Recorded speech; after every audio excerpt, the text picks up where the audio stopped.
आप सुन रहे हैं all the wrong moves, Anthony Scaramucci की हिंदी ऑडियो बुक समरी। ये किताब अमेरिका की राजनीति की गहराई से जांच करती है और बताती है कि कैसे तीन बड़ी गलत नीतियां और कई सालों की खराब राजनीति ने डोनाल्ड ट्रंप के उभरने का रास्ता बनाया।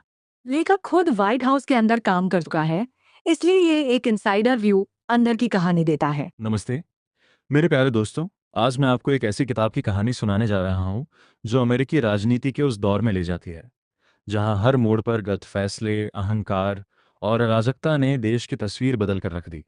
ये किताब है एंथनी स्कारामुच्ची की ऑल द रॉन्ग मूव्स। एक ऐसे व्यक्ति की आंखों से देखी गई कहानी जो खुद उस तूफान के केंद्र में रहा जिसने अमेरिकी राजनीति को हिलाकर रख दिया। स्कारामुच्ची, जो एक बार डोनाल्ड ट्रंप के व्हाइट हाउस के कम्युनिकेशंस डायरेक्टर थे, उन्होंने इस किताब में बताया है कि कैसे तीन भयानक गलत फैसलों और वर्षों की खोखली राजनीति ने ट्रंप के उदय का रास्ता बनाया और अब हम उससे बाहर निकलने का रास्ता कैसे खोज सकते हैं। हमारी कहानी की शुरुआत 2016 के उस चुनाव से होती है जिसने पूरी दुनिया को चौंका दिया। एक रियलिटी टीवी स्टार और रियल एस्टेट मुगल अमेरिका का राष्ट्रपति बन गया। लेकिन स्कारामुच्ची का कहना है कि ये कोई अचानक हुई घटना नहीं थी। ये उन तीन भयानक गलत फैसलों का परिणाम था जो अमेरिकी राजनीति में पिछले कई दशकों में लिए गए। पहला गलत फैसला था अमेरिकी डेमोक्रेटिक पार्टी का अपने पारंपरिक आधार, खासकर श्रमिक वर्ग के गोरे मतदाताओं से दूर हो जाना। स्कारामुच्ची बताते हैं कि 1960 और 70 के दशक में डेमोक्रेटिक पार्टी ने सामाजिक न्याय और नागरिक अधिकारों के मुद्दों को अपनाया जो ऐतिहासिक रूप से सही था, लेकिन इस प्रक्रिया में वह उन मेहनतकश नीले कॉलर वाले गोरे मतदाताओं से धीरे धीरे कटती चली गई जो कभी उसकी रीढ़ हुआ करते थे। ये खालीपन रिपब्लिकन पार्टी ने भरा, लेकिन रिपब्लिकन ने भी उन्हें सिर्फ चुनावों के लिए इस्तेमाल किया। उनकी असली समस्याओं को हल करने के लिए कुछ नहीं किया। ये वो लोग थे जो वैश्वीकरण में पिछड़ गए, जिनकी फैक्ट्रियां बंद हुईं, जिनके शहर खाली हो गए और जिनकी आवाज कोई सुनने को तैयार नहीं था। दूसरा गलत फैसला था अमेरिकी मीडिया का खुद को एक किले में कैद कर लेना। स्कारामुच्ची बताते हैं कि मीडिया, खासकर न्यूयॉर्क और वॉशिंगटन डीसी का अभिजात वर्ग, देश के बाकी हिस्सों से पूरी तरह कट गया। वे अपनी दुनिया में रहते थे, अपनी भाषा बोलते थे और उन लोगों की पीड़ा को समझने में नाकाम रहे जो टीवी के पर्दे पर दिखने वाले शहरी, शिक्षित और अमीर चेहरों से मेल नहीं खाते थे। ये मीडिया को चैम्बर सिर्फ खुद से बात करता रहा और जब ट्रंप जैसा व्यक्ति उसी की भाषा में बात करने लगा तो मीडिया ने उसे अनदेखा कर दिया। उन्होंने ट्रंप की बातों को अतार्किक, असभ्य और खतरनाक बताया, लेकिन उन लोगों की गहरी नाराजगी को नहीं समझा जो इन बातों को सुन रहे थे। मीडिया ने ट्रंप के उदय को एक मजाक समझा, जबकि वह एक ज्वालामुखी था जो फटने को तैयार था। तीसरा गलत फैसला था रिपब्लिकन पार्टी का 2016 के प्राइमरी चुनावों में ट्रंप को रोकने में पूरी तरह नाकाम रहना। स्कारामुच्ची बताते हैं कि रिपब्लिकन पार्टी के नेताओं ने शुरुआत में ट्रंप को गंभीरता से नहीं लिया। वे सोचते रहे कि वो अपने आप ही हार जाएगा। जब तक उन्हें एहसास हुआ तब तक बहुत देर हो चुकी थी। पार्टी में कोई एकजुटता नहीं थी, कोई साझा रणनीति नहीं थी। हर कोई अपनी अपनी दौड़ में लगा था और ट्रंप ने इस विभाजन का फायदा उठाते हुए एक एक करके सभी प्रतिद्वंदियों को हरा दिया। यह रिपब्लिकन पार्टी के नेतृत्व की सबसे बड़ी विफलता थी। वे उस आग को समय रहते नहीं बुझा सके जो उन्हीं के घर लगी थी। इन तीन गलत फैसलों ने एक ऐसा माहौल बनाया जहां ट्रंप जैसा व्यक्ति सत्ता की ओर बढ़ सका। लेकिन स्कारामुच्ची यहां रुकते नहीं। वह खुद उस सरकार का हिस्सा रहे जो ट्रंप ने बनाई और उनका अनुभव उस अराजकता की अनदेखी तस्वीर पेश करता है। स्कारामुच्ची की कहानी में सबसे चौंकाने वाला हिस्सा है उनका व्हाइट हाउस में 11 दिनों का कार्यकाल। ट्रंप ने उन्हें कम्युनिकेशंस डायरेक्टर नियुक्त किया। स्कारामुच्ची, जो एक सफल वॉल स्ट्रीट बैंकर और ट्रंप के लंबे समय से समर्थक थे, ने सोचा कि वह सरकार में व्यवस्था ला सकते हैं। लेकिन जैसे ही उन्होंने पदभार संभाला, उन्हें एहसास हुआ कि वो एक ऐसे तूफान में फंस गए हैं जहां कोई नियम नहीं था। सबसे बड़ी समस्या थी तत्कालीन चीफ ऑफ स्टाफ रीन्स प्रीबस और मुख्य रणनीतिकार स्टीव बैनन के बीच की जंग।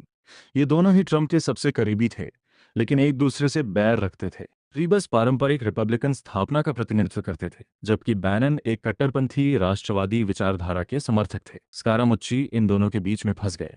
स्कारामुच्ची बताते हैं कि व्हाइट हाउस उस समय एक जेल की तरह था। लोग एक दूसरे से बात नहीं करते थे, पीठ पीछे बातें फैलाते थे और हर कोई अपनी जगह बचाने के लिए दूसरों को नीचा दिखाने में लगा था। स्कारामुच्ची ने जब मीडिया को एक इंटरव्यू दिया जिसमें उन्होंने कहा कि वह प्रीबस और बैनन दोनों के साथ काम कर सकते हैं, तो बैनन ने इसे अपने खिलाफ साजिश समझा।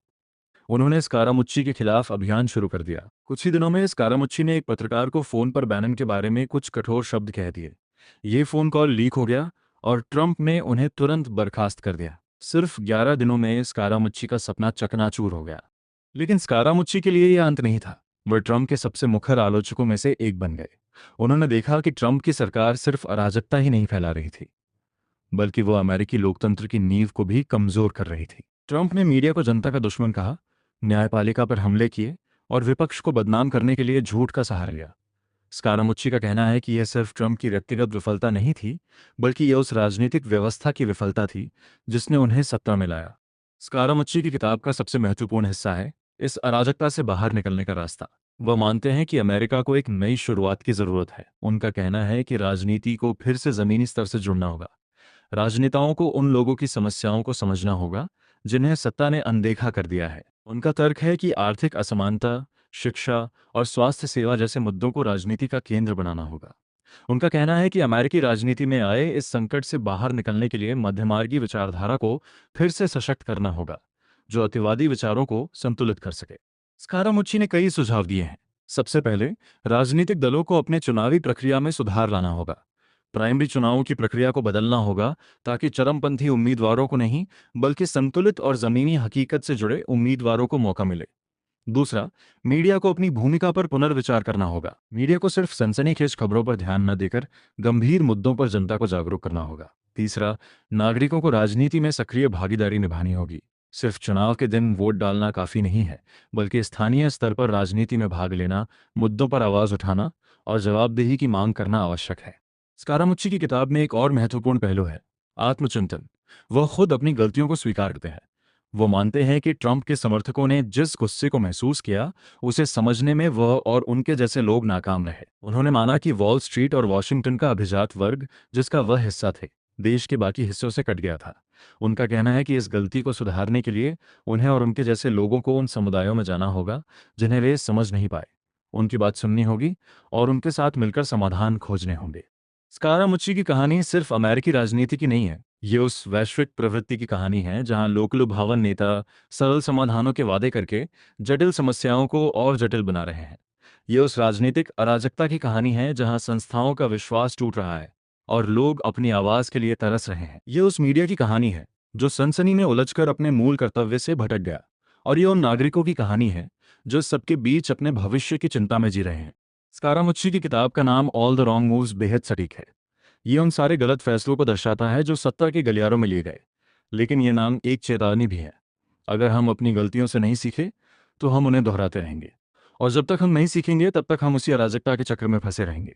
स्कारामुच्ची ने अपनी किताब में एक महत्वपूर्ण सवाल उठाया है, क्या अमेरिकी लोकतंत्र इतना मजबूत है कि वो इस तूफान को झेल सके?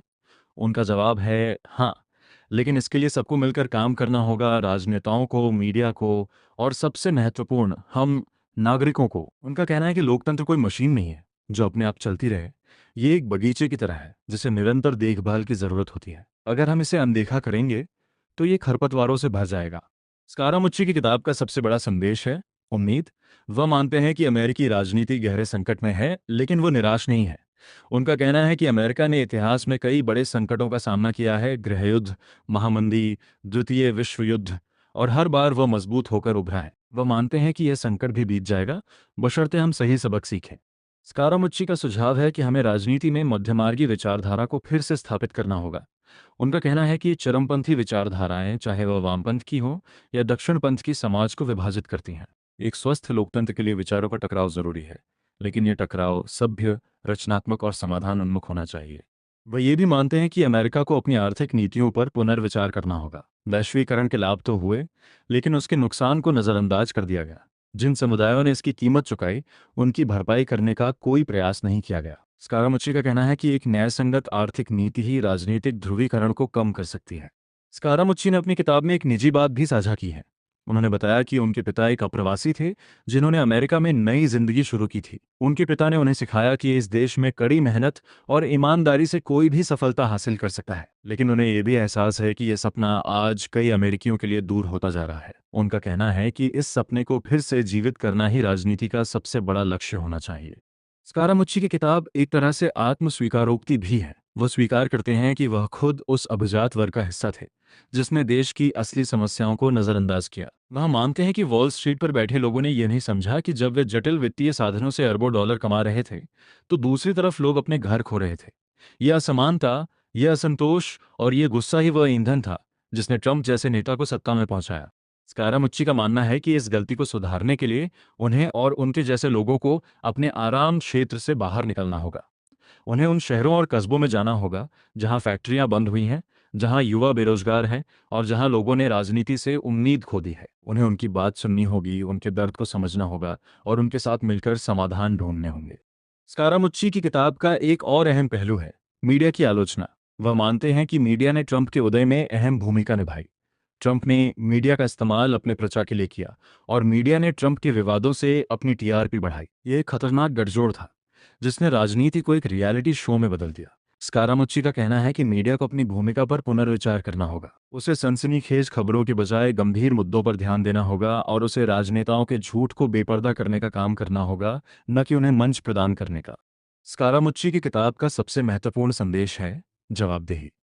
वह मानते हैं कि ट्रंप के उदय के लिए सिर्फ ट्रंप जिम्मेदार नहीं है। जिम्मेदार हैं वे राजनेता जिन्होंने लोगों की समस्याओं को नजरअंदाज किया। जिम्मेदार है वह मीडिया जिसने राजनीति को सनसनी में बदल दिया। और जिम्मेदार हैं वे मतदाता जिन्होंने चुनाव को हल्के में लिया। स्कारामुच्ची का कहना है कि जब तक हम सब अपनी अपनी जिम्मेदारी नहीं समझेंगे, तब तक ये संकट जारी रहेगा। स्कारामुच्ची की किताब एक चेतावनी है, लेकिन साथ ही एक आशा भी। वह मानते हैं कि अमेरिका के पास अभी भी समय है, अगर वह अपनी गलतियों से सीख ले। उनका कहना है कि लोकतंत्र को मजबूत बनाने के लिए हमें संस्थाओं में विश्वास बहाल करना होगा, राजनीति में ईमानदारी लानी होगी और सबसे महत्वपूर्ण, एक दूसरे को समझने की कोशिश करनी होगी। उनका मानना है कि अमेरिका की ताकत उसकी विविधता में है और अगर हम इस विविधता को सम्मान देना सीखें तो हम मजबूत होकर उभरेंगे। तो दोस्तों, ये थी एंथनी स्कारामुच्ची की किताब ऑल द रॉन्ग मूव्स की कहानी। एक ऐसी कहानी जो हमें बताती है कि कैसे 3 गलत फैसलों ने अमेरिकी राजनीति की तस्वीर बदल दी। एक ऐसी कहानी जो हमें चेतावनी देती है कि जब हम अपने लोकतांत्रिक मूल्यों को हल्के में लेते हैं तो हमें कितनी बड़ी कीमत चुकानी पड़ती है। और एक ऐसी कहानी जो हमें उम्मीद देती है कि अगर हम अपनी गलतियों से सीखें तो हम किसी भी संकट से उबर सकते हैं। स्कारामुच्ची ने अपनी किताब के अंत में लिखा है, हमारे पास अभी भी समय है। हम अपने लोकतंत्र को बचा सकते हैं, बशर्ते हम चाहें। और चाहने के लिए हमें बस इतना करना है, अपनी आंखें खोलें, अपने कान खोलें और एक दूसरे की बात सुनें। यही उनका संदेश है और यही इस किताब की सबसे बड़ी सीख। ऐसी ही दिल को छू लेने वाली किताबों से जुड़ने के लिए हमारे चैनल को सब्सक्राइब करें, क्योंकि अच्छी किताबें दिल ही नहीं, रूह तक उतर जाती हैं। धन्यवाद।